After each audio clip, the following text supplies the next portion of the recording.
عبد المجید سنجرانی کی رپورٹ کے مطابق ASP سرکل تونسا کائنات اظہر خان صاحبہ نے ریورائن پوسٹ پل 22,000 علاقہ تھانہ صدر تونسا شریف کا وزٹ کیا۔ دوران وزٹ SHO تھانہ صدر تونسا محمد انظر بھی ہمراہ تھے۔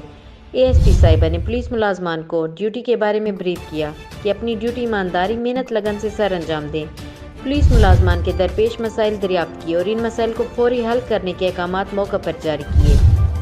ریورائن پوسٹ کا تفصیلی معائنہ کیا گیا۔ مزید برآں وہاں پر موجود اسلحہ کی صفائی ستھرائی چیک کی اور اسلحہ کو خود کھول کر چیک کیا۔ ہدایت کی کہ ہر تیسرے دن تمام اسلحہ کی صفائی کی جائے، سرکار مال کی حفاظت کو یقینی بنایا جائے۔ اسی دوران کچھ شہری مسائل کے سلسلے میں تھانہ صدر تونسا جا رہے تھے، وہاں پر ہی ASP صاحبہ نے ان سے ملاقات کر کے لوگوں کے مسائل سنے اور فوری طور پر مسائل حل کرانے کی یقین دہانی کرائی گئی۔ مزید اپڈیٹ کے لیے دیکھتے رہیں غازی نیوز۔